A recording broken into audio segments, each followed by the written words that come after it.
Baik, kita langsung menuju ke Prof. Popi. Prof. Popi, kalau tadi disampaikan oleh Bang Erwin, sebetulnya kenaikan 12% ini kan untuk mempengaruhi pertumbuhan ekonomi secara nasional ya.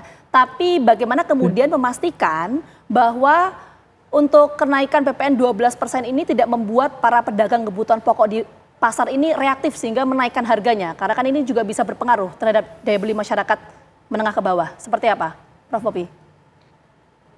Ya, khususnya untuk UMKM ya, dukungan pemerintah terhadap UMKM itu harus secara signifikan dengan memberikan keringanan-keringanan sejumlah pajak dan juga bantuan-bantuan akselerasi untuk pemasaran produk, yaitu dengan mengembangkan rantai pasok dan juga rantai nilai ekosistem pendistribusian produk yang mana sudah ada yang menampungnya, atau dengan memperkuat bagaimana kebijakan-kebijakan untuk produk-produk yang dihasilkan oleh UMKM. Kemudian bagi para pedagang yang notabene berdasarkan produk-produk yang sudah diumumkan tidak terkena, tapi akan terkena bila itu berhubungan dengan biaya-biaya transportasi. Dan seperti diketahui juga bahwa untuk biaya itu pun tidak dikenakan.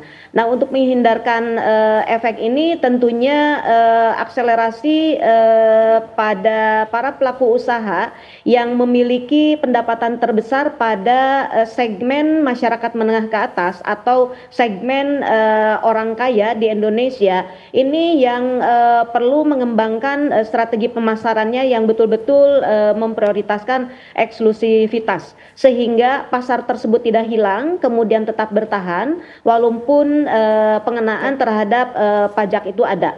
Dan bagi segmen menengah ke bawah tentu ini yang harus dipertahankan adalah konsistensi pemerintah untuk tetap memberikan bantuan-bantuan bagi segmen ini.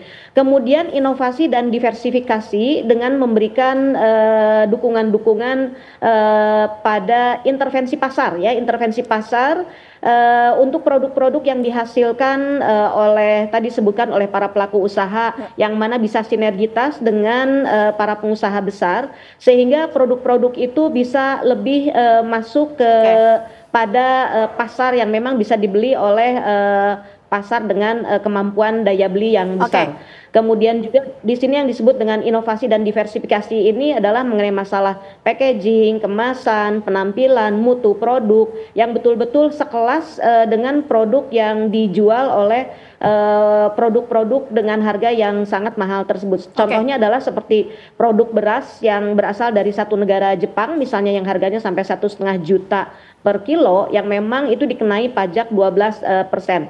Namun tentunya kan itu tidak masuk ke dalam pasar tradisional yang masih harganya antara 12.000 sampai 15.000. Prof. Popi, itu tadi ya strategi yang harus dilakukan. Kita menuju ke Mas Fitra. Mas Fitra, jadi bagaimana untuk mencegah terjadinya reaksi atau reaktif dari para UMKM yang akan menaikkan harganya di tengah pemberlakuan PPN 12% ini? Iya, setannya ada di detail kan. Nah, maka ketika kita melihat itu ya ada kemungkinan market failure terjadi di lapangan ya. Ada kemungkinan pertama, ada kemungkinan ekspektasi inflasi. Meskipun tentunya ini tidak menjadi objek atau subjek dari penaikan PPN itu, tapi siapa yang bisa menjamin? Itu yang pertama. Di pasar nanti ini di Pulau Gadung, di Pasar Rawamangun, siapa tahu nanti setelah berita ini itu sudah naik semua. Kita nggak tahu siapa yang bisa mengontrol. Apakah Kementerian Keuangan punya resourcesnya untuk menjamin semua itu? Itu yang pertama. Sosialisasi jadi yang dibutuhkan ya? Ya sosialisasi, tapi kan ini masyarakatnya kita siapa yang bisa mengontrol? Orang illegal cigarette aja sekarang sudah membuat negara rugi sekitar 2 triliun gitu. Dan kalau kita melihat sebenarnya saya bisa berempati dengan Bu Sri Mulyani dan juga teman-teman parlemen karena Undang-Undang HPP 7 2021 ini kan dibuat dulu semangatnya adalah karena defisit kita memang sudah di atas 5% akibat pandemi gitu kan. Nah, tapi kan mencoba untuk dirunkan dengan misalnya PPN itu yang karena PPN paling gampang. Tapi masalahnya adalah sekarang itu kan kita tidak ada urgensi. Urgensi kenapa? Tahun lalu anggaran defisit kita 1,65%. Tahun ini defisit APBN kita terhadap GDP paling cuma maksimum 2%. Jadi tidak ada semacam urgensi yang terlalu signifikan untuk kita menaikkan itu. Di sisi yang lain ada dampak negatifnya karena kalau kita lihat Mbak ya, tahun 2022 naik 10 ke 11%, revenue malah anjlok 1,4% kok. Dan saya rasa dari beberapa simulasi itu juga memiliki potensi shortfall ya yang cukup signifikan. Bahkan apa yang saya hitung itu bisa shortfall 100 triliun rupiah akibat dari kebijakan yang mungkin belum terlalu komprehensif. Oke, kita menuju ke Bang Erwin. Jadi menurut Mas Fitar nggak ada tuh urgensinya untuk menaikkan PPN 12%? Gimana Bang Erwin?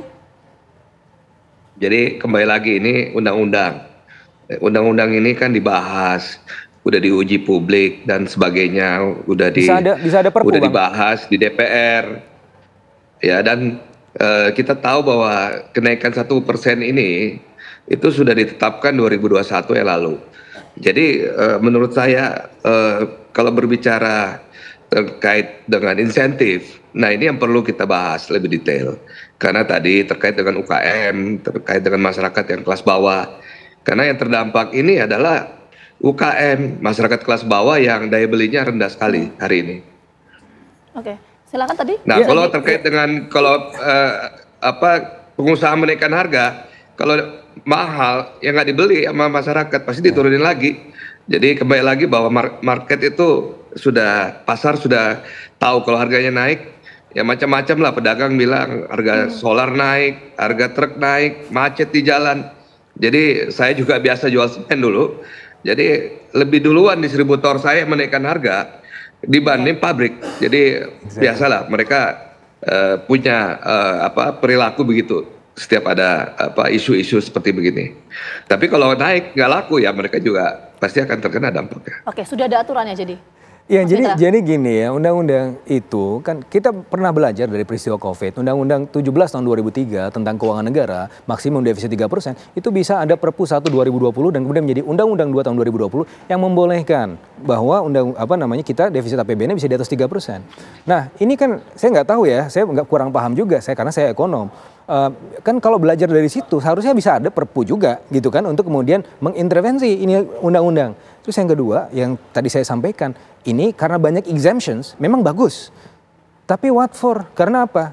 Potensinya paling cuma dapat 1,7 triliun dengan exemptions itu dan yang lain sifatnya nggak elastis begitu. Oke, jadi ada potensi untuk mengeluarkan Perpu juga. Punya kewenangan untuk itu Bang Erwin? Tadi menurut Mas Fitra. Ya kalau itu wewenang dari pemerintah ya, kalau Perpu.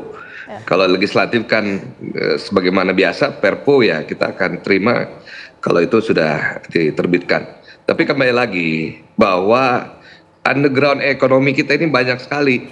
Jadi pemerintah itu kita jangan hanya berbicara tentang PPN saja, tetapi masih banyak ekonomi Indonesia ini tidak terdeteksi, belum terlaporkan. Jadi tolong yakinkan juga bahwa tax ratio kita ini rendah sekali. Salah satu penyebabnya karena underground ekonomi tidak terdeteksi. Ya, siapa yang bisa deteksi hiburan di Jakarta ini berapa dia bayar tip? Ya kan nggak ada yang bisa tahu. Tetapi inilah kembali bahwa implementasi digitalisasi juga dari Dirjen Pajak itu harus diterapkan. Ya mudah-mudahan dengan Cortex ini yang kita akan lihat nanti tahun depan, mudah-mudahan bisa menaikkan rasio pajak kita.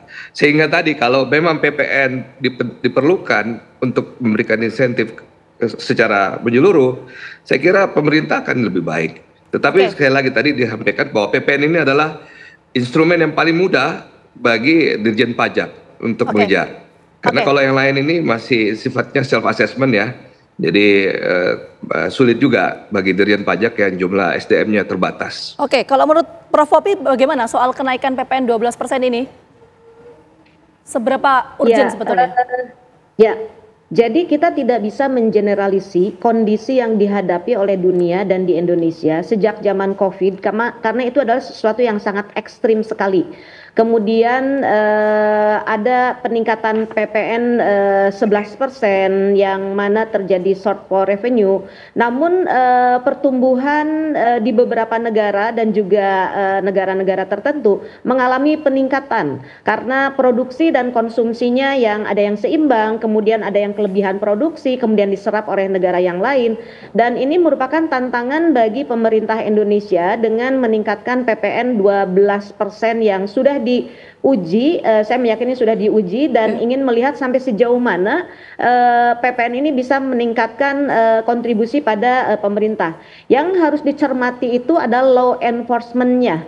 Bagaimana pajak yang dikenakan itu apakah memang betul-betul yang dikenai pajak itu membayar seutuhnya kepada pemerintah. Nah, disinilah pemerintah harus memiliki manajemen ya, pengawasan dan transparansi dan akuntabilitas untuk penggunaan dana yang masuk dari pajak dan juga siapa yang bayar yang pajak, kemudian berapa dari kebijakan 12% ini menghasilkan pendapatan kepada negara.